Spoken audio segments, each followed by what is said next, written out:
Big tip that I have when running small text is slow down your machine. Slow it down. There's no rush. Okay. I know we're trying to bump these machines to 1,000 RPMs or stitch per minute.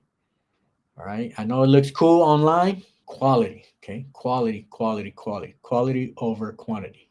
That's the key. I bring it down and I'm making sure that needle to the bobbin, it gives it time to make that connection for the pantograph to move and for the next stitch to come in and lock in with the bobbin. First thing that I want to tackle is the text. If there's one thing you're going to learn in embroidery digitizing, you have to learn text. It's not optional, like it's must have. So here we have it on a curve.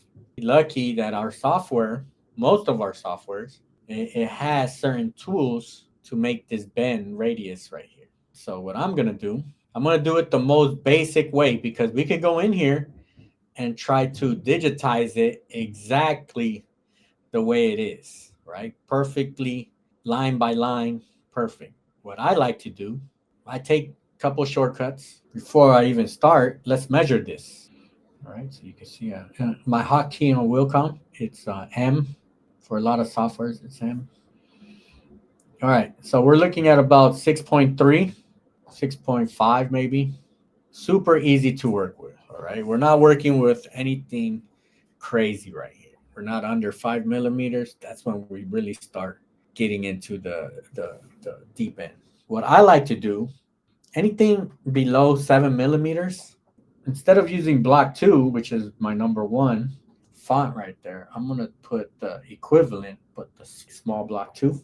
Here as a height, I'm going to put it as a 6. Actually, I can put a 6.5. Good, good, good. And then this is the secret sauce right here. All right, so on my drop down menu, it's telling me how do I want the baseline? How do I want this text to run along?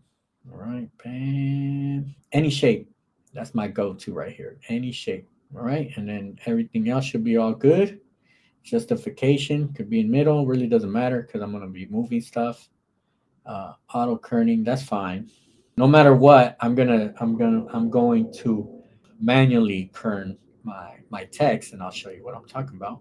And then push create text, and on the bottom left, you can see where it says enter point one on the curve. So I got to create this curve, right? Really, with a arc like this, all you need is 3 clicks.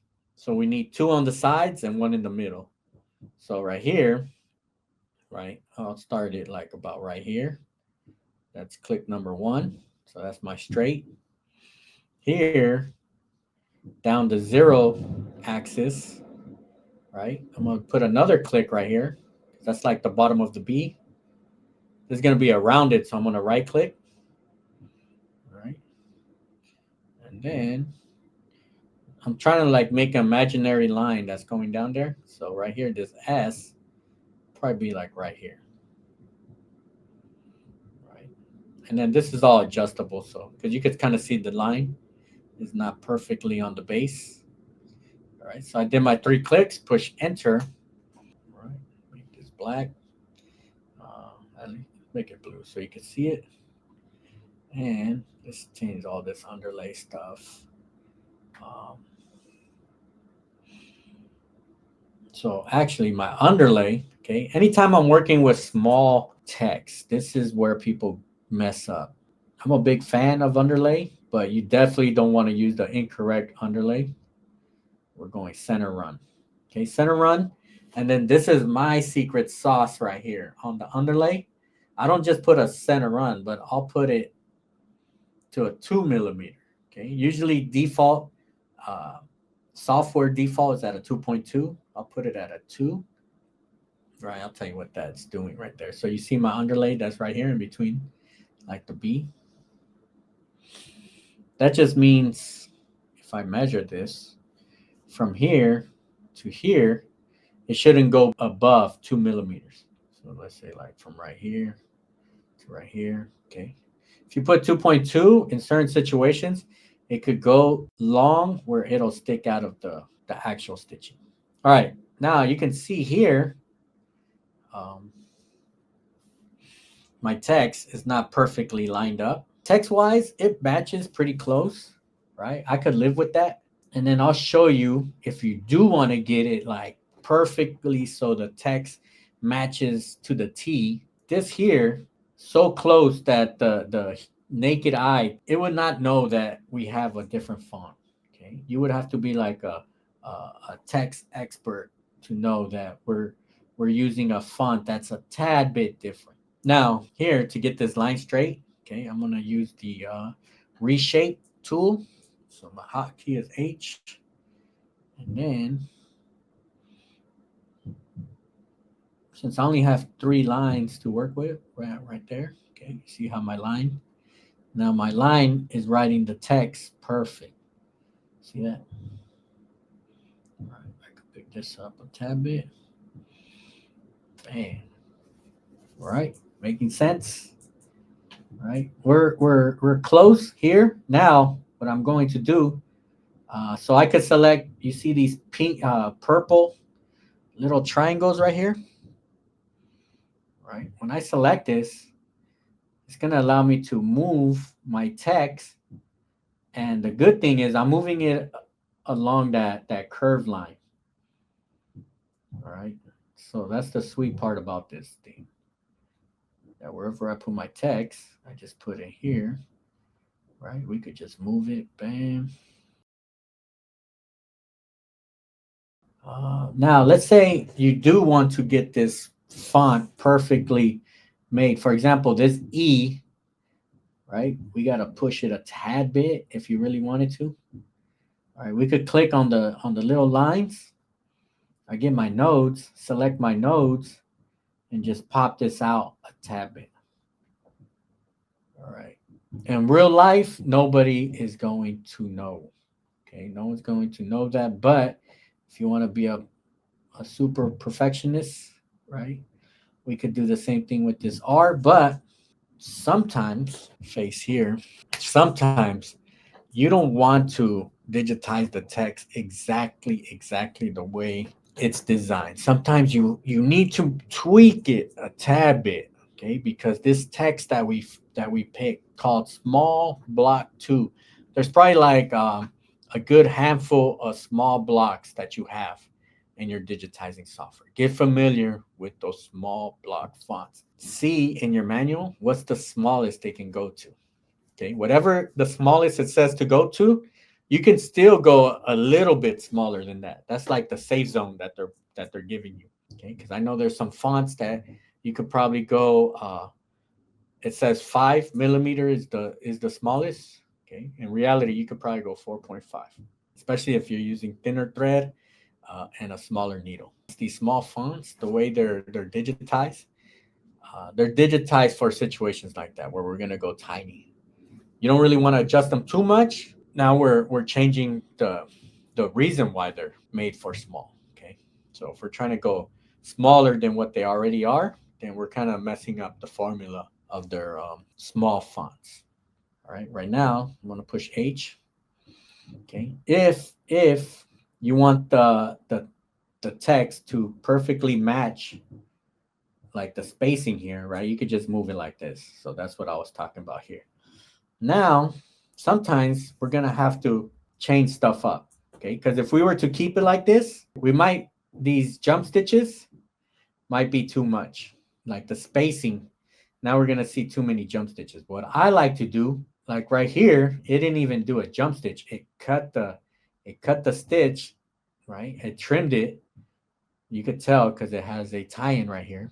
The last thing we want to do, or that me personally, I like to stitch out my text. Each word, do it all in one shot. So no trims in between words. Stop here and then trim, go to the next word. I don't like to have the jump stitch showing, for example, from here from R to K. I know some people manually cut their stitches. I don't know. Sometimes they don't come out as clean as I wanted to. Between words, I want there to be a cut, but inside the word, I want there to be jumps.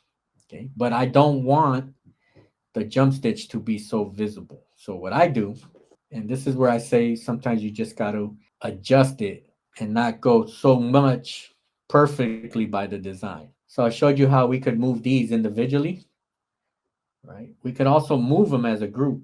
So if we select from the R all the way to the E, right? They're all going to be selected, right? So they're all selected here. And right here, what I'll do, I'll just move it a little closer, all right? A little closer, so they're butting each other. We want the text to be butting each other. Once I got the E good, okay, unselect the E. Now I'm on the M. And since they're all selected, they're all moving at the same time. All right. Then unselect this one. Select the E, bring it closer. All right. Here on the file, it might not look like it's perfect, but when it stitches out, it's going to look clean. All right. Unselect this. The B looks like it's good right there. Unselect it. This is the one that I want to get closer. All right. Now, the good thing right now, I haven't broken this piece apart, right? Everything is together.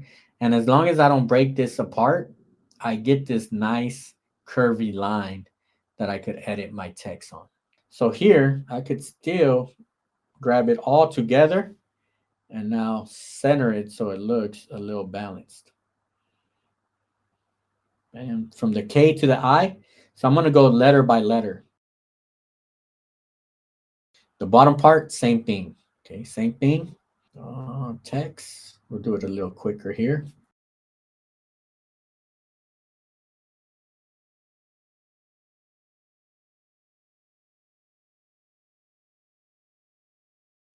Okay, and what I'm looking for, this is what's always in the back of my mind right here, right? When I push my design information.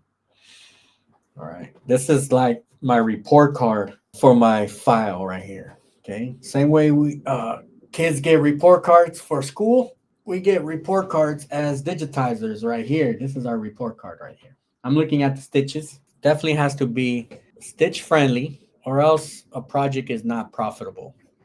If you got a super high stitch count, we got to price it accordingly. Other stuff I'm looking for is my big one here, trims.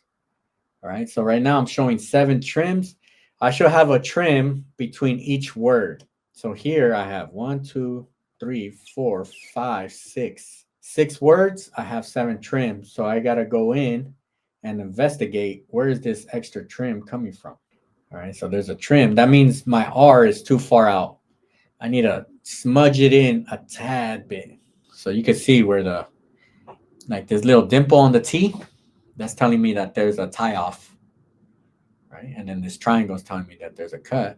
So I'll go H, select the R. I got to select this whole letters that follow it, right? Because I don't want to mess up the other stuff. Bam, that triangle went away. That's the good thing about the design information. It's giving me a report card